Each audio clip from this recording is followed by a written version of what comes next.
Fundamental analysis को समझने के लिए सबसे पहले हम फंडामेंटल को हटा देते हैं और बस एनालिसिस को समझते हैं। अब देखो, एनालिसिस तो हम लोग अक्सर अपनी डेली लाइफ में करते रहते हैं, चाहे वो खाने पीने की चीज हो, चाहे वो कोई और ही चीज क्यों ना हो। अब जैसे खाने पीने की चीज में हम डिसाइड करते हैं ना कि यार इस दुकान के समोसे यहाँ की सभी दुकानों से सबसे बेस्ट है, या फिर जब हम कपड़े लेने जाते हैं तो डिसाइड करते हैं ना कि यार ब्लू जीन्स के साथ व्हाइट टी शर्ट अच्छी लगेगी या ब्लैक टी शर्ट अच्छी लगेगी। या फिर हमें मोबाइल लेना होता है तो हम डिसाइड करते हैं ना कि यार 10,000 में इस वाले ब्रांड का मोबाइल सबसे बेस्ट है, क्योंकि इसमें फास्ट चार्जिंग भी है और इसका कैमरा भी काफी अच्छा है। तो ऐसे छोटे मोटे एनालिसिस तो हम लोग डेली अपनी लाइफ में करते ही हैं। और अगर हम ऐसे सेम एनालिसिस शेयर्स पर करने लग जाए कि यार ये वाला शेयर उस शेयर से अच्छा है तो क्यों है, तो उसे स्टॉक एनालिसिस कहते हैं। बेसिकली अगर हमें ये जानना है कि हमें कौन सा शेयर खरीदना चाहिए और क्यों खरीदना चाहिए, तो इस सवाल का जवाब हमें मिलता है फंडामेंटल एनालिसिस से। अब देखो, फंडामेंटल एनालिसिस में तो वैसे बहुत सारी चीजें होती हैं, जैसे बैलेंस शीट चेक करना, P&L चेक करना, बाकी रेशियोज चेक करना, और इन्हीं चीजों का अगर हम एनालिसिस करने लग जाए तो उनको बोलते हैं फंडामेंटल एनालिसिस।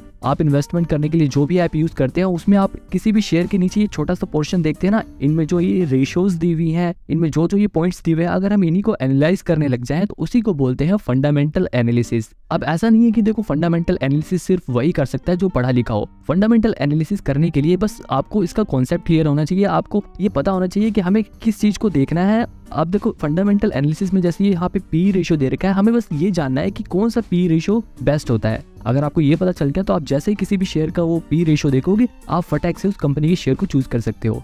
तो इस वीडियो में आपको कंपनी के इन सभी फंडामेंटल्स के एनालिसिस करना तो सिखाऊंगा ही, लेकिन उससे पहले मैं आपको बता दूं कि इस वीडियो में आपको एक चेकलिस्ट बनाना भी सिखाऊंगा, जिसे बनाकर आप किसी भी शेयर्स के फंडामेंटल को एनालाइज करते वक्त इसमें टिक लगा सकते हो। और इस चेकलिस्ट से आपको ये जानने में मदद मिलेगी कि कौन सा शेयर आपको खरीदना चाहिए और कौन सा नहीं खरीदना चाहिए। और लास्ट में मैं आपको बहुत ही ज्यादा इंपॉर्टेंट पॉइंट्स भी बताऊंगा, जिन्हें जानने के बाद आप आसानी से बिल्कुल सही शेयर चूज कर सकते हो। आपको फ्यूचर में प्रॉफिट होने के चांसेस बहुत ज्यादा बढ़ जाएंगे। अब देखो, फंडामेंटल एनालिसिस करने का मेन मकसद होता है कि हम ज्यादा से ज्यादा प्रॉफिट कमा सके। अब प्रॉफिट कैसे कमाएंगे? जब हम शेयर को सस्ते में खरीदेंगे और उसे महंगे में बेचेंगे, तब हम प्रॉफिट कमाएंगे। अब हमें ये कैसे पता चलेगा कि कोई शेयर सस्ता मिल रहा है या महंगा मिल रहा है? तो देखो, यहाँ पर काम आती है इंट्रिंसिक वैल्यू। अब देखो, इंट्रिंसिक वैल्यू को मैं बहुत ही ज्यादा कॉम्प्लिकेटेड नहीं करने वाला, क्योंकि मैं खुद जानता हूँ कि एक नए इन्वेस्टर को ऐसे नए नए शब्द सुन के बहुत ही परेशानी आती है उन्हें समझने में। अब देखो, जब भी हम कोई चीज खरीदते हैं तो सबसे पहले हम ये देखते हैं कि हमने जो चीज खरीदी उसके बदले में हमें वो वैल्यू मिली भी है या नहीं मिली। जैसे मान लो आप एक रेस्टोरेंट में समोसे खाने गए और वहाँ पे आपको 25 रुपए का एक समोसा मिला, वहीं आपने एक बार लोकल हलवाई वाले के पास से सिर्फ 10 रुपए में समोसे खरीदे और वो समोसे इतने बढ़िया थे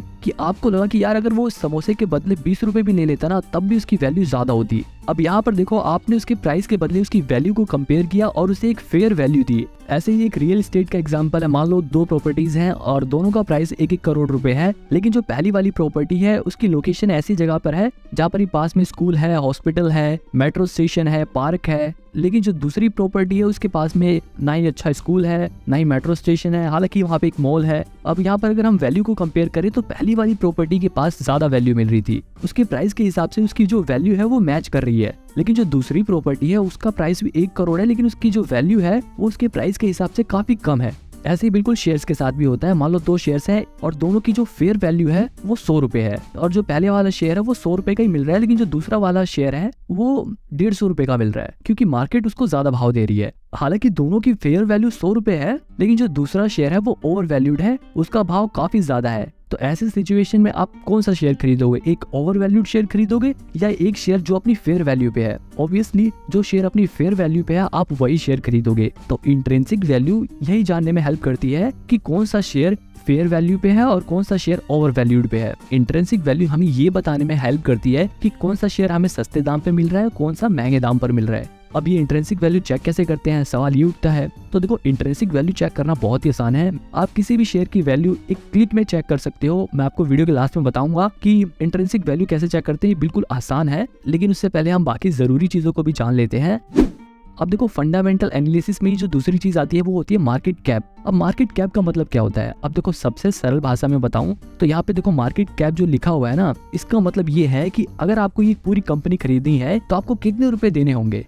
यहाँ पे जैसे मैं SBI का आपको दिखाता हूँ, तो अगर आपको SBI बैंक खरीदना है तो आपको उसके लिए लगभग 5,32,532 करोड़ रुपए देने पड़ेंगे। तो ये मार्केट कैप हमें यही जानने में हेल्प करता है कि कंपनी कितनी बड़ी है, क्योंकि कंपनी के साइज से हमें बहुत सी चीजें पता चलती हैं। जैसे अगर कंपनी बड़ी है, वो कंपनी पहले से ही वेल एस्टेब्लिश्ड है, तो इसका मतलब उसमें रिस्क कम होगा। लेकिन अगर एक कंपनी छोटी है, अभी ग्रो कर रही है, तो उसमें रिस्क ज्यादा इन्वॉल्व होगा। इसके बाद आता है पी रेशो। अब पी रेशो को समझने से पहले हमें ईपीएस समझना होगा, अर्निंग पर शेयर समझना होगा। अर्निंग पर शेयर का मतलब होता है कि एक शेयर पर कंपनी को कितनी कमाई हुई है। इसे निकालने के लिए क्या करते हैं, कंपनी की जितनी भी कमाई हुई है उसे डिवाइड कर देते हैं कंपनी के जितने भी नंबर ऑफ शेयर्स हैं। यहाँ पर अर्निंग को नंबर ऑफ शेयर से डिवाइड कर दिया तो यहाँ पर अर्निंग पर शेयर निकल जाएगी। जैसे रिलायंस इंडस्ट्रीज का अर्निंग पर शेयर कितना है, 98.38 रुपए, यानी कि लगभग 98 रुपए पर शेयर रिलायंस इंडस्ट्रीज ने कमा के दिए हैं। पी रेशो का मतलब क्या था, पी रेशो का मतलब ये था प्राइस अपॉन में अर्निंग। अब यहाँ पे प्राइस कितना है, जैसे यहाँ पे लगभग प्राइस है 2500 रुपए, 2480 रुपए लगभग प्राइस है। उसको अगर हम डिवाइड कर देंगे अर्निंग पर शेयर से तो हमारा पी रेशो निकल जाएगा। जैसे यहाँ पर पी रेशो दिया हुआ है 25.68। पी रेशो किस काम आता है, मेन बात तो यही है। कैसे निकलता है उससे हमें उतना मतलब नहीं है, लेकिन मेन बात तो यही है कि आखिर इसे देखकर क्या पता लगाया जाता है। तो देखो पी रेशो देखकर हमें साफ सीधी बात है ये पता लगाया जाता है कि किस कंपनी में हमें कितने रुपए लगाएंगे तो कितने रुपए का प्रॉफिट होगा। जैसे रिलायंस में अगर आप लगभग 25 रुपए लगाओगे तो आपको 1 रुपए की कमाई होगी। तो मतलब बिल्कुल साफ है कि पी रेशो को देखकर हमें यह पता चल जाएगा कि किसी भी कंपनी में हमें 1 रुपए कमाने के लिए कितने रुपए लगाने पड़ेंगे। अब जब भी हमें पी रेशो देखना है तो हमें ये खुद से सवाल पूछना है कि क्या हम एक ऐसी कंपनी में पैसे लगाएं जहां पर हमें 25 रुपए देकर साल का 1 रुपए कमाएंगे, या एक ऐसी कंपनी में पैसे लगाएं जहां पर हम 10 रुपए देकर साल का 1 रुपए कमाएं, क्योंकि पैसे तो हमारे पास लिमिटेड है। अब देखो कौन सा पी रेशो अच्छा होता है। अब यहाँ पे तो 25 का दिया हुआ है, तो हमें ये कैसा पता चलेगा कि कौन सा पी रेशो अच्छा है और कौन सा बेकार। पी रेशो जितना कम हो उतना अच्छा माना जाता है। अगर पी रेशो वैसे 20 से कम हो तो उसे अच्छा माना जाता है, लेकिन अगर 1, 2, 3 हो तो वो सबसे बेस्ट होते हैं, क्योंकि 1 का पी रेशो का मतलब होता है कि आपको सिर्फ 1 रुपए लगाने पर 1 रुपए की कमाई होगी साल में। जैसे मैं यहाँ पे आपको टाटा स्टील का शेयर दिखाता हूँ और यहाँ पे आप टाटा स्टील में देखो तो उसका पी रेशो लगभग 5 रुपए का है। वही रिलायंस इंडस्ट्रीज का जो पी रेशो लगभग 25 रुपए का था। अब आप ये खुद से डिसाइड करो कि आप ऐसी जगह पर पैसे लगाओगे जहां पर आपको 25 रुपए लगाने पर साल में 1 रुपए की कमाई हो, या आप एक ऐसी कंपनी में पैसे लगाओगे जहां पर आपको 5 रुपए लगाने पर साल में 1 रुपए की कमाई हो। ऐसे सवाल आपको खुद से पूछने हैं। तो पी रेशो आपको यही जानने में हेल्प करेगा कि आप कहां पर कम पैसे लगाकर भी ज्यादा मुनाफा कमा सकते हो। लेकिन देखो कई बार क्या होता है कि पी रेशो ज्यादा भी होता है लेकिन तब भी वो शेयर फायदेमंद होता है। अब कुछ इंडस्ट्रीज ऐसी होती है जिनका पी रेशो पहले से ही हाई रहता है, तो क्या हम उन कंपनी के शेयर को नहीं खरीदेंगे? इसीलिए सिर्फ हम पी रेशो को देखकर हम शेयर नहीं खरीदते। कई बार हम पी रेशो को देखने से पहले हम सबसे पहले इंडस्ट्री के पी रेशो को चेक करते हैं। अब देखो यहाँ पर मैं आपको अडानी पावर का पी रेशो दिखाता हूँ। वैसे तो देखो 1-2 का पी रेशो बेस्ट होता है, लेकिन अडानी पावर का पी रेशो लगभग 10.5 रुपए का है। तो क्या ये शेयर बेकार है? ये जज करने से पहले हमें उसके इंडस्ट्री पी रेशो को देखना होगा, क्योंकि देखो यहाँ पे उसका इंडस्ट्री पी रेशो ही 17.5 रुपए का है। यानी कि जो ऐसी कंपनियां हैं जो पावर जनरेट करती हैं उस इंडस्ट्री की कंपनी के पी रेशो ऑलरेडी हाई रहता है। लेकिन यहाँ पर हम देख रहे हैं कि 17.5 का पी रेशो होता है, लेकिन इस कंपनी का पी रेशो तो सिर्फ 10.5 का है। यानी कि इस इंडस्ट्री के मुकाबले इस शेयर का पी रेशो काफी अच्छा है। आई थिंक अब आपको पी रेशो क्लियर हो गया होगा। इसके अलावा एक होता है पीबी रेशो। अब पीबी रेशो को समझने से पहले हम बुक वैल्यू को समझते हैं, क्योंकि पीबी रेशो उसी से रिलेटेड है। तो बुक वैल्यू का मतलब होता है कि अगर मान लो आज ही के दिन ये कंपनी बंद हो जाए तो आपको एक शेयर के बदले कितने रुपए मिलेंगे, ये डिपेंड करता है बुक वैल्यू पर। जैसे मैं आपको वापस एसबीआई का ही शेयर दिखाता हूँ, तो यहाँ पर आप देखो एसबीआई का जो शेयर प्राइस है वो लगभग 590 रुपए के आसपास है। अब उसकी जो बुक वैल्यू है वो 373 रुपए के आसपास है, यानी 373 रुपए के आसपास है। इसका मतलब ये है कि अगर आज ही के दिन एसबीआई बैंक बंद हो जाए तो आपको एक शेयर पर 373 रुपए मिलेंगे। तो बुक वैल्यू का मतलब ये था। और इस पीबी रेशियो का मतलब क्या था? इस पीबी रेशियो का मतलब था price divided upon book value. यहाँ पे जैसे प्राइस लगभग 592 रुपए है और उसकी जो बुक वैल्यू है वो लगभग 373 रुपए है। तो अगर हम इसको डिवाइड कर देंगे तो हमारी जो पीबी रेशियो है वो निकल जाएगी 1.74 की। तो सिंपल सी बात है, यहाँ पर पीबी रेशियो को देखकर आपको ये पता चलता है कि आपको लगभग 1.74 रुपए अगर आपने लगाए हैं तो उसके बदले आपको 1 रुपए मिलेंगे अगर ये कंपनी आज के दिन ही बंद हो जाती है। यहाँ पर हम रिलायंस का एग्जांपल लेते हैं। यहाँ पर देखो रिलायंस इंडस्ट्रीज का जो शेयर प्राइस है वो लगभग 2480 रुपए है और उसकी जो बुक वैल्यू है वो लगभग 1200 रुपए है। इसका मतलब ये है कि अगर रिलायंस इंडस्ट्रीज आज के दिन ही बंद हो जाती है तो आपको एक शेयर पर लगभग 1200 रुपए मिलेंगे। बुक वैल्यू का मतलब हमें आज ही के दिन अगर कंपनी बंद होती है तो कितने रुपए मिलेंगे। और पीबी रेशियो का मतलब था प्राइस अपॉन में बुक वैल्यू। जैसे कि यहाँ पर रिलायंस का जो प्राइस था वो लगभग 2500 रुपए का था और उसकी जो बुक वैल्यू है वो लगभग 1200 रुपए की है। तो इन दोनों को डिवाइड करेंगे तो यहाँ पर इसका पीबी रेशियो निकलता है 2.19। यानी कि अगर आज ही रिलायंस इंडस्ट्रीज बंद हो जाती है तो आपको 2 रुपए पर 1 रुपए आपको मिल जाएंगे। आई थिंक अब आपको पीबी रेशियो समझ आ चुका होगा। लेकिन कौन सा पीबी रेशो अच्छा होता है ये हमें कैसे पता चलेगा? तो देखो, जितना पीबी रेशो कम हो उतना ही बेटर है। 1 का 2 का पीबी रेशो सबसे बेस्ट होता है। इसके बाद आता है debt to equity. Debt to equity ratio भी बहुत ही इंपॉर्टेंट होता है, क्योंकि इसे भी देखकर हम कंपनी के बारे में काफी कुछ पता लगा सकते हैं। देखो, डेटर वो होते हैं जो कंपनी को उधार देते हैं ब्याज के बदले में, और इक्विटी वो होती है जो कंपनी को ओनरशिप के बदले में पैसा देते हैं। इक्विटी होल्डर कंपनी के मालिक होते हैं और डेटर्स जो होते हैं वो कंपनी के कर्जदार होते हैं। अब यहाँ पर खुद ही लॉजिक लगाओ, अगर कंपनी के डेटर्स ज्यादा हो जाए, यानी कि अगर कंपनी ने ज्यादा लोगों से उधार ले रखा है, तो वो भी कंपनी के लिए अच्छा नहीं है। अगर कंपनी के बहुत सारे मालिक ही हो जाए तब भी वो भी कंपनी के लिए अच्छा नहीं है। तो डेट टू इक्विटी जो रेशियो होता है वो एक बैलेंस रेशियो होना चाहिए, और इसी चीज का पता हम डेट टू इक्विटी रेशियो को देखकर लगाएंगे। अब जैसे यहाँ पर हम रिलायंस इंडस्ट्रीज के शेयर को देखें तो यहाँ पर इसका डेट टू इक्विटी रेशियो दिया हुआ है 0.40, डेट ऊपर और इक्विटी नीचे। अब जैसे मैं यहाँ पर वापस SBI का एग्जांपल लेता हूँ, और यहाँ पर हम देखो डेट टू इक्विटी रेशियो को देखें तो 1.55 लिखा है। इसका मतलब ये है कि लगभग 1 रुपए की इक्विटी पर लगभग 1.5 रुपए का कर्ज SBI बैंक ने ले रखा है। कर्ज जितना ज्यादा होगा कंपनी के लिए उतना ही बेकार है, क्योंकि अगर कर्ज ज्यादा होगा तो कंपनी को ज्यादा ब्याज चुकाना पड़ेगा, ज्यादा इंटरेस्ट देना पड़ेगा, जो कंपनी की ओवरऑल ग्रोथ में परेशानी का कारण बन सकती है। तो कौन सा debt to equity ratio best होता है? अब देखो, सिंपल सी बात है, जितना डेट टू इक्विटी रेशियो कम हो उतना बेस्ट है। जैसे यहाँ पर रिलायंस इंडस्ट्रीज का अगर आप डेट टू इक्विटी रेशियो देखो तो यहाँ पर इसका डेट टू इक्विटी रेशियो सिर्फ 0.40 का है, मतलब कि कंपनी के पास 1 रुपए की इक्विटी पर सिर्फ 0.40 का कर्जा ले रखा है। इससे ये भी पता चलता है कि कंपनी फ्यूचर में और कर्जा भी ले सकती है। अब मतलब साफ है कि जितना डेट टू इक्विटी रेशियो कम हो उतना बेटर है। लेकिन कई बार क्या होता है कि डेट टू इक्विटी रेशियो अगर ज्यादा हो तो उसे भी अच्छा साइन माना जाता है। कई बार इन्वेस्टर्स को ऐसा भी लगता है कि कंपनी का अगर डेट टू इक्विटी रेशियो ज्यादा है तो कंपनी में कुछ तो दम होगा, तभी तो डेटर्स ने पैसा दिया है। कई बार ज्यादा डेट टू इक्विटी रेशियो को भी लोग पॉजिटिव साइन की तरह देखते हैं। लेकिन सिंपल सी बात है, हम जैसे आम और छोटे इन्वेस्टर को ज्यादा दिमाग नहीं लगाना, हमें सिर्फ ये देखना है कि डेट टू इक्विटी रेशियो कम है तो बेस्ट है। अब देखो, इसके अलावा एक और इम्पोर्टेंट चीज होती है डिविडेंड। अब जैसे यहाँ पर आपने देखा होगा डिविडेंड यील्ड नाम से एक परसेंटेज दी है 0.32 की। अब डिविडेंड यील्ड का मतलब क्या होता है? कंपनी ने कितना डिविडेंड दिया है, यानी कि कंपनी ने अपने जो शेयर होल्डर्स हैं उनको अपने प्रॉफिट का कितना हिस्सा दिया है। डिविडेंड देखकर हम ये पता लगा सकते हैं कि कंपनी का फंडामेंटल कैसा है। अगर कंपनी डिविडेंड ज्यादा पे कर रही है तो इसका मतलब सीधी सी बात है कंपनी प्रॉफिट ज्यादा अर्न कर रही है, इसलिए वो ज्यादा डिविडेंड लोगों में बांट रही है। लेकिन कई बार ऐसा होता है कि कंपनी ज्यादा प्रॉफिट तो अर्न करती है, लेकिन फिर भी उसका जो डिविडेंड यील्ड होता है वो कम होता है, क्योंकि कई बार कंपनियां क्या करती है, अपना जो पैसा होता है, जो प्रॉफिट होता है, उसे बचाती हैं अपने कंपनी की ग्रोथ के लिए, कंपनी को बड़ा करने के लिए, कंपनी के एक्सपेंशन के लिए। इसलिए वो अपना डिविडेंड कम बांटती हैं। इसीलिए डिविडेंड उतना मैटर नहीं करता। लेकिन हाँ, अगर डिविडेंड ज्यादा है तब तो बल्ले बल्ले, लेकिन अगर कम भी है तब भी कोई प्रॉब्लम वाली बात नहीं है। अब देखो, कुछ शेयर ऐसे भी होते हैं जो ज्यादा डिविडेंड पे करते हैं। जैसे कि अगर हम टाटा स्टील का एग्जांपल ले तो इसने पिछले साल लगभग एक शेयर पर 51 रुपए का डिविडेंड दिया था। अब देखो, इस शेयर का प्राइस ही लगभग 100 रुपए के आसपास था, उसने 51 रुपए का डिविडेंड दिया था। अब देखो, यहाँ पर आप सोच रहे हो कि यार इस कंपनी ने इतना ज्यादा डिविडेंड कैसे दिया।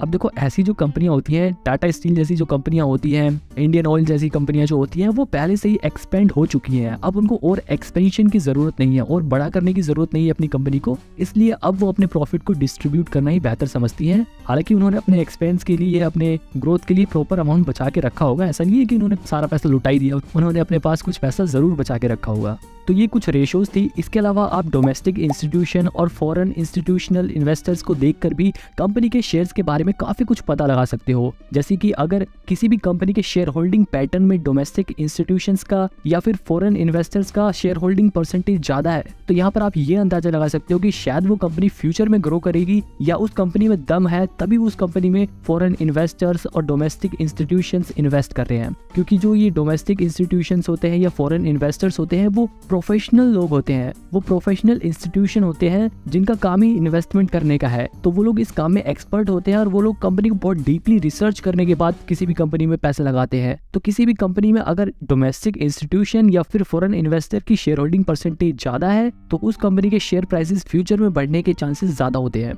इसके अलावा एक होता है प्रमोटर्स प्लेजिंग। अब यहाँ पर ये सोचो कि किसी भी कंपनी के बारे में सबसे अच्छा कौन जानता होगा? वो आदमी जिसने उस कंपनी को खोला हो, है ना। तो अब ये सोचो कि अगर उसी आदमी के शेयर उस कंपनी में कम है तो उसका मतलब क्या है? तो अगर उस आदमी के शेयर उस कंपनी में ज्यादा है तो इसका मतलब ये है कि उसे अपनी कंपनी के ऊपर भरोसा है कि उसकी कंपनी फ्यूचर में अच्छा करेगी। लेकिन जिसने कंपनी खोली है, अगर उसी आदमी को अपनी कंपनी में भरोसा नहीं है और उसी के शेयर उस कंपनी में कम है, यानी कि उसकी प्लेजिंग बढ़े, तो ये एक बेकार साइन है। क्योंकि जब उसी आदमी को अपनी कंपनी पर भरोसा नहीं है तो किसी बाहर के इन्वेस्टर को क्या ही भरोसा होगा उस कंपनी पर। इसके अलावा अगर किसी भी कंपनी के प्रमोटर्स की प्लेजिंग कम है तो इसका मतलब ये भी हो सकता है कि शायद उस कंपनी के जो प्रमोटर्स हैं, जिन्होंने उस कंपनी को खोला है, उन्हें ऐसा लग रहा है कि शायद उनकी कंपनी फ्यूचर में ग्रो करेगी, इसलिए उनकी प्लेजिंग कम है। तो इन्हीं चीजों को समझने के लिए प्रमोटर्स प्लेजिंग को देखा जाता है। अब देखो, इसके अलावा एक और बहुत ही जरूरी चीज होती है कंपनी की बैलेंस शीट को चेक करना। लेकिन अब देखो, आप में से बहुत सारे लोग कॉमर्स बैकग्राउंड से नहीं होंगे, जिनके लिए ये समझना काफी कॉम्प्लिकेटेड हो सकता था।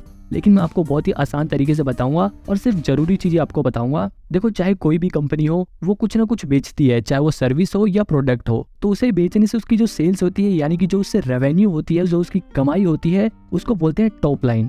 और एक होता है उसका प्रॉफिट, यानी कि रेवेन्यू में से अपने खर्चे वर्चे काटने के बाद जो बचता है उसे बोलते हैं प्रॉफिट। तो ये होती है बॉटम लाइन। अब देखो, हमें ये कैसे पता चलेगा कि कोई भी कंपनी अच्छा कर रही है या बेकार कर रही है? तो देखो, दो चीजें होती हैं, एक होता है असेट और एक होती है लायबिलिटी। देखो, आप कोई भी इन्वेस्टमेंट के लिए ऐप यूज करते हो, उसके अंदर अलग से बैलेंस शीट बहुत कम चांसेस है कि दिखाए। उसके अंदर आपको जो सेल्स होती है वो रेवेन्यू वाले पोर्शन में दिखता है। जैसे यहाँ आपको ग्रो ऐप के अंदर फाइनेंशियल्स के अंदर ही रेवेन्यू दिखेगी। ये रेवेन्यू ही कंपनी की सेल्स होती है और सेल करने पे जो कंपनी को पैसा मिलता है उसी को रेवेन्यू बोलते हैं, यानी कि जो कंपनी की कमाई हुई है। यहाँ पे हम रेवेन्यू को देख सकते हैं। जैसे मैंने यहाँ पर डाबर इंडिया का शेयर खोल लिया है, यहाँ पे देखो आप उसकी रेवेन्यू देख सकते हो, यानी कि उसकी जो सेल्स हुई है, जो उसकी कमाई हुई है, वो हर क्वार्टर में कितनी थी यहाँ पे दिखा रहा है। और अगर आप उसे ईयर का करके देखना चाहते हो तो यहाँ पे ईयर का भी करके देख सकते हो। यहाँ पे हर साल उसको कितनी रेवेन्यू हुई है वो दिखाया गया है। अब इस रेवेन्यू में से कंपनी अपने खर्चे को माइनस करती है, तो जो बचता है उसे बोलते हैं प्रॉफिट। तो यहाँ पे हम कंपनी के प्रॉफिट को भी देख सकते हैं। कंपनी को हर क्वार्टर में कितना प्रॉफिट हुआ, कंपनी को हर साल में कितना प्रॉफिट हुआ, हम हर चीज यहाँ पे देख सकते हैं। अब देखो, यहाँ पे ध्यान देने वाली बात ये है कि इन दोनों चीजों को देखकर हमें ये पता लगाना होता है कि कंपनी ग्रो कर रही है या नहीं कर रही। अगर कंपनी की सेल्स हर साल बढ़ रही है तो उसकी रेवेन्यू भी हर साल बढ़ेगी, और अगर कंपनी की रेवेन्यू बढ़ रही है तो कंपनी का प्रॉफिट भी उसी तरह से बढ़ेगा। लेकिन कई बार क्या होता है कि कंपनी का जो रेवेन्यू तो बढ़ती है लेकिन प्रॉफिट नहीं बढ़ता। ऐसा इसलिए होता है कि कई बार क्या होता है, जो कंपनियां होती हैं वो अपनी ग्रोथ पे पैसा लगा लेती हैं। वो अपना प्रॉफिट होता है, उस प्रॉफिट को अपनी ग्रोथ में खर्च करती हैं, अपना ब्रांड बिल्ड करने में खर्च करती हैं, अपना एडवर्टीजमेंट में खर्चा कर देती हैं। तो जिसकी वजह से उनका प्रॉफिट कम हो जाता है, लेकिन उनकी सेल्स बढ़ रही है लेकिन प्रॉफिट कम हो जाता है। तो इस केस में हमें एक और चीज देखनी होती है, वो होती है नेट वर्थ। जैसे यहाँ पर आप इस शेयर की नेट वर्थ भी देख सकते हो। नेट वर्थ से हमें क्या पता लगता है कि कंपनी की जो वैल्यू है, यानी कि हर साल कंपनी की जो वैल्यू कितने की है। मान लो जैसे 2018 में डाबर इंडिया 5,700 करोड़ की थी, अगले साल उसकी वैल्यू थोड़ी सी गिर गई, 5,600 करोड़ की वैल्यू हो गई। लेकिन 2020 में उसकी वैल्यू 6,600 करोड़ बढ़ गई, यानी कि 1,000 करोड़ बढ़ी। फिर अगले साल लगभग 1,000 करोड़ की उसकी वैल्यू बढ़ी, और अगले साल फिर उसकी वैल्यू बढ़ी है, और 2022 में भी उसकी वैल्यू बढ़ी है। यहाँ पर आप नेट वर्थ को देखकर अंदाजा लगा सकते हो कि कंपनी हर साल ग्रो कर रही है, हर साल कंपनी और भी बड़ी होती जा रही है। तो बिल्कुल सिंपल, आपको बहुत सारी बैलेंस शीट चेक नहीं करनी, आप इन्हें देखकर भी काफी कुछ अंदाजा लगा सकते हो। हाँ, ऑब्वियसली अगर आपको डीप एनालिसिस करना है, आपको काफी गहराई में एनालिसिस करना है, तो उसके लिए तो बैलेंस शीट जरूरी है। लेकिन अगर आप इतना काम भी कर लेते हो तो 90% चांसेस है कि आप सही शेयर चूज करोगे और आपको अच्छा खासा रिटर्न भी मिल जाएगा। तो ये सारी वो चीज़ें थी जो आपको एनालिसिस में करना है। इसके अलावा अगर कुछ और भी चीज़ें कहें तो आप कंपटीटर्स को देख सकते हो। अगर आप किसी भी कंपनी के शेयर को चूज कर रहे हो तो उसकी जैसी और भी जो कंपनियां हैं उन शेयर को भी एक बार चेक कर सकते हो। जैसे अगर आप सीमेंट बनाने वाली कंपनी में इन्वेस्ट करना चाहते हो तो आप अंबुजा सीमेंट के साथ साथ जो दूसरी सीमेंट बनाने वाली कंपनियां हैं उनके शेयर्स को भी चेक कर सकते हो, उनको आपस में कंपेयर कर सकते हो और फिर चूज कर सकते हो कि आपको कौन सा शेयर लेना है। अब इन एनालिसिस के अलावा और भी कुछ ज़रूरी पॉइंट है जो मैं आपको बता देता हूँ पहले, बाद में हम अपनी चेकलिस्ट के जरिए किसी भी शेयर का एनालिसिस भी करके देखेंगे, ठीक है। तो पॉइंट नंबर 1 है always invest in profit making company. हमेशा ये कोशिश करो कि आप उस कंपनी में पैसा लगाओ जो मुनाफा कमा रही है। अगर आप कम पैसा इन्वेस्ट कर रहे हो तो ज़्यादा रिस्क मत लो, लॉस मेकिंग कंपनियों में पैसा लगाने से बचो। दूसरा पॉइंट ये है कि ऐसी कंपनियों के बिजनेस में इन्वेस्ट करो जिनके बिजनेस की फ्यूचर में जरूरत है, क्योंकि अगर आप अभी उन शेयरों में इन्वेस्ट कर दोगे तो फ्यूचर में जब वो कंपनी अपना काम चालू कर देंगी, फ्यूचर में जब उन चीजों की डिमांड होने लग जाएगी तो आपके फ्यूचर में प्रॉफिट ज्यादा होने के चांसेस बढ़ जाएंगे। हमेशा ऐसी कंपनी में इन्वेस्ट करो जिनकी फ्यूचर में डिमांड होने वाली है, जिनकी फ्यूचर में जरूरत हो।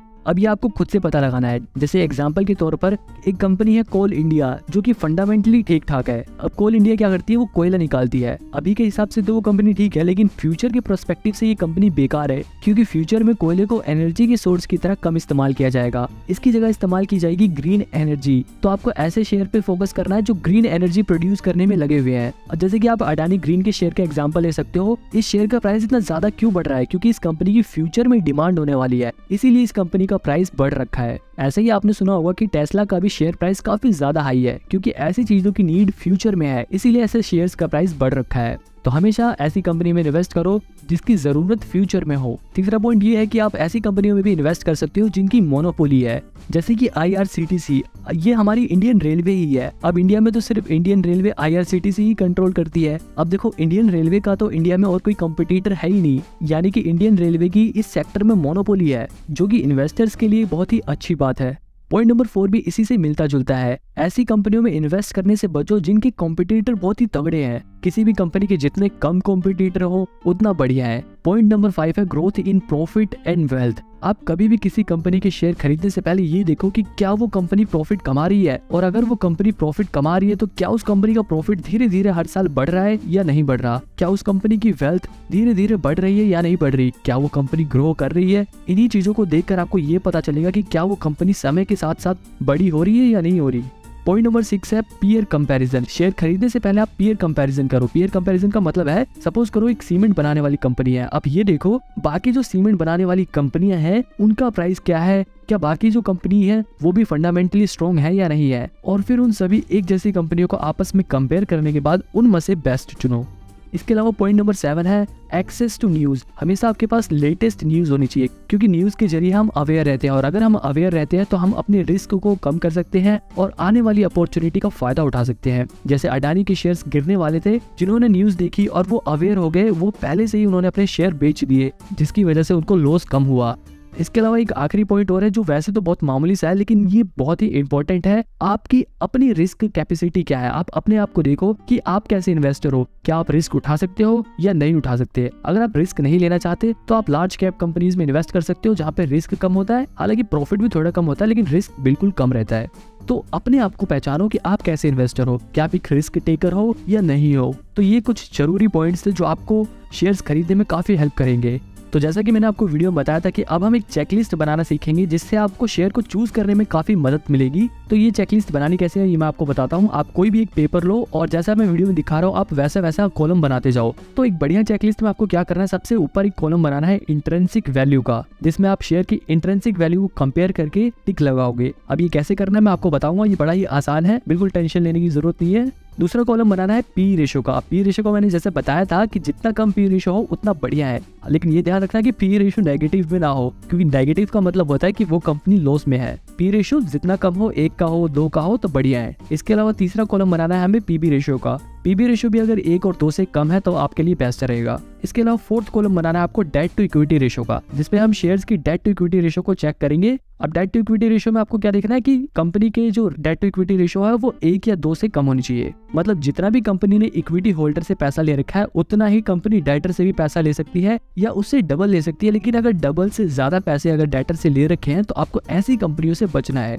ठीक है। अब कॉलम नंबर 5 रहेगा हमारा शेयर होल्डिंग पैटर्न। इसमें हमें ये देखना है कि क्या कंपनी के प्रमोटर्स के पास, फॉरेन इंस्टीट्यूशंस के पास, डोमेस्टिक इंस्टीट्यूशंस के पास ज्यादा से ज्यादा शेयर्स का हिस्सा है या नहीं है। मतलब जितना ज्यादा इनका शेयर होल्डिंग पैटर्न रहेगा उतना ही आपके लिए बढ़िया है।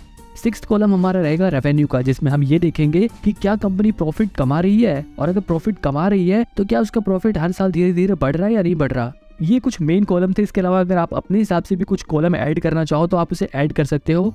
इसके अलावा आप सबसे नीचे एक पर्सनल व्यू का कॉलम बना सकते हो, जिसमें आप ये लिख सकते हो कि आप उस कंपनी के शेयर के बारे में क्या फील करते हो, आपका क्या मानना है, आपकी क्या गट फीलिंग है कि क्या वो कंपनी फ्यूचर में अच्छा करेगी या नहीं करेगी। आप इस कॉलम में अपनी राय दे सकते हो। तो इस तरह से आप अपनी चेकलिस्ट बना सकते हो। ये चेकलिस्ट मैंने अपने पर्सनल एक्सपीरियंस से आपको बनानी सिखाई है, ताकि आपको शेयर चूज करने में आसानी हो। ये कोई कंपलसरी नहीं है। आप जब धीरे धीरे फंडामेंटल एनालिसिस में प्रो हो जाओगे तो आपको ऐसी चेकलिस्ट बनाने की जरूरत भी नहीं है। आप अपने दिमाग में इन चीजों को देखकर शेयर को चूज करना सीख जाओगे। ये मैं सिर्फ आपको एक आइडिया देने के लिए दिखा रहा हूँ, ताकि आपको शेयर चूज करना आ जाए। अब चलो हम लाइव किसी शेयर को अपनी चेकलिस्ट में एनालाइज करना सीखते हैं।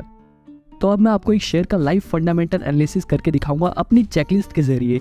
यहाँ पे मैं टाटा स्टील का शेयर लेने की सोच रहा हूँ, तो अब मैं कैसे इसको फंडामेंटली एनालाइज करूंगा अपनी चेकलिस्ट के जरिए। ये देखो, यहाँ पे देखो जो टाटा स्टील का शेयर प्राइस है वो 108 रुपये है। अब मेरे को इसकी इंट्रिंसिक वैल्यू पता लगानी है ताकि मुझे ये पता चल सके कि क्या ये शेयर सस्ते में मिल रहा है या महंगे में मिल रहा है। सस्ते में मतलब अंडर वैल्यू, या फिर ये शेयर महंगा है यानी कि ओवर वैल्यूड है। तो ये चेक करने के लिए मेरे को क्या करना पड़ेगा। वैसे मैं आपको बता दूं, आप अगर इंट्रिंसिक वैल्यू चेक करोगे तो आपको बाकी जो स्कैनर्स होते हैं उसके अंदर आपको पैसे पे करने पड़ेंगे, लेकिन मैं आपको फ्री में बताता हूँ। इंट्रिंसिक वैल्यू चेक करना बिल्कुल आसान है। आप बस गूगल पे जाओ और टाटा स्टील इंट्रिंसिक वैल्यू लिखकर सर्च करो, आपको सबसे ऊपर यहाँ पे दिखा देगा। जैसे यहाँ पे देखो दिखा रहा है टाटा स्टील की इंट्रिंसिक वैल्यू 184.47 है, यानी कि उसकी इंट्रिंसिक वैल्यू 184 रुपए है। लेकिन अभी वो शेयर कितने का मिल रहा है? अभी वो शेयर मिल रहा है 108 रुपए का। करेंटली वो 108 रुपए का मिल रहा है, लेकिन उसकी इंट्रिंसिक वैल्यू 184 रुपए की है। इसका मतलब ये है कि वो अभी अंडर वैल्यूड है। वैसे उसकी कीमत होनी चाहिए थी 184 रुपए, लेकिन वो अभी मिल कितने का रहा है? वो अभी 108 रुपए का मिल रहा है, यानी कि वो अंडर वैल्यूड है। उसकी जो करंट वैल्यू होनी चाहिए थी उससे उसकी वैल्यू कम है, यानी कि वो सस्ते में मिल रहा है। तो जैसा कि मैंने आपको चेकलिस्ट बनाना सिखाया था, आप उसमें इंट्रिंसिक वैल्यू में टिक लगा सकते हो, क्योंकि ये शेयर अपनी इंट्रिंसिक वैल्यू से सस्ते में मिल रहा है, तो इसे हमें फायदा है। तो यहाँ पर अब हम इस शेयर को खरीदने के बारे में सोचेंगे, क्योंकि ये शेयर सस्ते में मिल रहा है। तो यहाँ पे हमने अपनी चेकलिस्ट में भी इंट्रिंसिक वैल्यू पे टिक लगा दिया। अब हम देखेंगे पी रेशो, आखिर इस कंपनी का पी रेशो कितना है। तो देखो, पी रेशो देखने के लिए हम सीधे नीचे स्क्रॉल करेंगे और फंडामेंटल्स में देखेंगे। इसका पी रेशो दिखा रहा है 7.76 का। मैंने जैसा कि आपको बताया था कि पी रेशो जितना कम हो उतना बढ़िया होता है। 1 और 2 का तो सबसे बढ़िया होता है, लेकिन यहाँ पर देखो इसका पी रेशो 7.76 का है। तो क्या ये शेयर बुरा है? देखो, यहाँ पर ये डिसाइड करने से पहले आप इंडस्ट्री के पी रेशो को देखो कि इस इंडस्ट्री का पी रेशो कितना होता है। यहाँ पे देखो इसका इंडस्ट्री पी रेशो 11.54 का है, लेकिन इस कंपनी का पी रेशियो कितना है? 7.76 का, यानी कि इंडस्ट्री के हिसाब से तो ये कंपनी काफी बढ़िया है। इसका पी रेशियो भी अच्छा है। तो यहाँ पर हम अपने पी रेशियो वाले कॉलम में भी टिक लगा देंगे, क्योंकि इसका पी रेशियो इंडस्ट्री के पी रेशियो से कम है। ठीक है, अगर किसी कंपनी का पी रेशियो 20 से कम होता है तो हम उस कंपनी को अच्छा ही मानते हैं। ठीक है, अब अगली चीज हमारी जो चेकलिस्ट में थी वो पीवी रेशियो थी, और पीवी रेशियो कितनी होनी चाहिए? 1 या 2 से कम ही होनी चाहिए, उससे ज्यादा नहीं होनी चाहिए। अब यहाँ पे हम टाटा स्टील का शेयर देख रहे थे, तो यहाँ पे देखो आप, उसका जो पीबी रेशियो है वो 1.14 का है। तो यहाँ पर देखो पीबी रेशियो 2 से कम का है, 1.14 का है, तो ये पीबी रेशियो काफी अच्छा है। अब देखो इसका मतलब क्या है? इसका मतलब ये है कि 1.14 रुपए अगर आप इस कंपनी में लगाते हो और ये कंपनी आज ही के दिन बंद हो जाती है, तो आपको 1.14 रुपए पे 1 रुपए आपके वापस मिल जाएंगे। तो जैसा कि मैंने आपको बताया था, पीबी रेशियो अगर 2 से कम हो तो बढ़िया होता है। ठीक है, तो अपनी चेकलिस्ट में हम इसमें भी टिक लगा देंगे। अब हमें देखना है debt to equity ratio. Debt to equity ratio भी मैंने आपको बताया था, 2 से कम होनी चाहिए, 1 की होनी चाहिए, 2 की होनी चाहिए, उससे ज्यादा नहीं होनी चाहिए। और यहाँ पे अगर हम टाटा स्टील के डेट टू इक्विटी रेशियो देखें तो इसकी 0.81 है, यानी कि 1 से भी कम है। तो ये काफी अच्छा शेयर है, क्योंकि इसने डेट कम ले रखा है, इसने उधारी कम ले रखी है, और हम अपनी चेकलिस्ट में डेट टू इक्विटी रेशियो में भी टिक लगा लेंगे। इसके बाद था share holding pattern. Share holding pattern देखने के लिए हमें थोड़ा और नीचे आना पड़ेगा, और यहाँ पे हम, लेकिन यहाँ पे ग्रो ऐप में टाटा स्टील का शेयर होल्डिंग पैटर्न नहीं दिखा रहा। तो देखो कोई भी प्रॉब्लम नहीं है, जो चीज आपको अपने ब्रोकर के ऐप पे ना दिखाए आप उसे सिंपली गूगल कर सकते हो। अब जैसे यहाँ पे हम गूगल करेंगे share holding pattern of Tata steel, तो यहाँ पे मैं इस लिंक पे क्लिक करता हूँ और सिंपली यहाँ पे हमें दिखा देगा कि टाटा स्टील का शेयर होल्डिंग पैटर्न कितना है। अब यहाँ पे देखो उसके ज्यादातर शेयर उसके प्रमोटर के पास है, ऑलमोस्ट 34% उसके जो शेयर्स है उसके प्रमोटर्स के पास है। बाकी म्यूचुअल फंड यानी कि डोमेस्टिक इंस्टीट्यूशंस के पास 8% शेयर है, और फॉरेन इंस्टीट्यूशन के पास 21% शेयर है। तो ऑलमोस्ट अगर देखा जाए तो 65 से जो 70% शेयर्स हैं वो प्रमोटर्स और फॉरेन इंस्टीट्यूशन और डोमेस्टिक इंस्टीट्यूशंस के पास है। तो यहाँ पर देखा जाए तो शेयर होल्डिंग पैटर्न भी शेयर का काफी बढ़िया है, तो हम यहाँ अपनी चेकलिस्ट में इस पे भी टिक लगा लेंगे। अब हमें फाइनली देखनी है रेवेन्यू कि क्या वो कंपनी प्रॉफिट कमा रही है। तो यहाँ पे देखें हम रेवेन्यू में जो टाटा स्टील है हर क्वार्टर में बढ़िया प्रॉफिट कमा रही है। ईयरली देखें तो ईयरली उसका हर साल प्रॉफिट बढ़ता ही जा रहा है। देखो जैसा कि मैंने आपको कहा था, हमें देखना है कि प्रॉफिट बढ़ रहा है या नहीं बढ़ रहा। तो रेवेन्यू देखो बढ़ रहा है, हर साल बढ़ ही रहा है रेवेन्यू। यहाँ पे अगर हम प्रॉफिट पे करके देखेंगे तो प्रॉफिट भी उसका हर साल बढ़ ही रहा है। नेट वर्थ, अब हम यहाँ पे नेट वर्थ देखेंगे तो नेट वर्थ भी बढ़ रही है, यानी कि हर साल कंपनी भी बड़ी हो रही है। तो ये भी एक बहुत ही बढ़िया साइन है। तो ये शेयर हमारे इस टेस्ट में भी पास होता है। तो ओवरऑल देखा जाए तो टाटा स्टील इन सभी चेकलिस्ट के टेस्ट को पास करता है। अब फाइनली आपका पर्सनल व्यू क्या है? आपको ये कंपनी कैसी लगती है? क्या इस शेयर का प्राइस आपके लिए सुइटेबल है या नहीं है? ये सब आप यहाँ पे अपने पर्सनल व्यू में लिख सकते हो और फिर उसके बाद ये डिसाइड कर सकते हो कि आपको ये शेयर खरीदना चाहिए या नहीं खरीदना चाहिए। यहाँ पे मैं आपको ये बिल्कुल क्लियर कर देता हूँ कि ये कोई स्टॉक परचेजिंग रिकमेंडेशन नहीं है। मैं यहाँ पे आपको ये नहीं कह रहा कि आप टाटा स्टील का शेयर खरीदो। मेरा यहाँ पे मकसद सिर्फ यही था कि आपको फंडामेंटल एनालिसिस करना सिखाऊं। आप इतने कैपेबल हो जाओ कि किसी भी कंपनी के शेयर को कैसे खरीदते हैं, कैसे चूज करते हैं, कैसे ये पता लगाते हैं कि ये कंपनी का शेयर बढ़िया है या नहीं है, आपको ये पता आ जाए। आपको यही चीजें सिखाने के लिए आपसे लोग कोर्स के नाम पर हजारों रुपए ले लेते हैं। यहाँ पे मैं आपको ये चीज बिल्कुल फ्री में सिखा रहा हूँ और बहुत ही सिंपल तरीके से समझाने की कोशिश करी है। अगर आपको कहीं कोई चीज समझ ना आई हो तो आप मेरे को कमेंट में बता के पूछ सकते हो। फाइनली मैं यही कहूंगा कि ये वीडियो आपको सिर्फ सिखाने के लिए थी। आप इस वीडियो को देखने के बाद आप जब सीख जाओगे कि कैसे फंडामेंटल एनालिसिस करते हैं तो आप खुद से अपने हिसाब से शेयर चूज करो। किसी की भी राय मत लिया करो शेयर खरीदते वक्त। आप अपना पर्सनल व्यू देखा करो कि आपको क्या लगता है उस शेयर के बारे में, आप फिर उसे खरीदो। और ऐसे ही बढ़िया कंटेंट देखने के लिए आप चैनल को सब्सक्राइब कर लो। काफी मेहनत लगी है भाई। अगर आपको ये वीडियो पसंद आई तो वीडियो को लाइक करके मुझे कमेंट में बेस्ट पार्ट बताओ और चैनल को सब्सक्राइब कर लो ताकि आपको ऐसे ही वैल्यूएबल कंटेंट फ्री में मिले। आप फ्री में अच्छी चीजें सिंपल लैंग्वेज में सीख सके।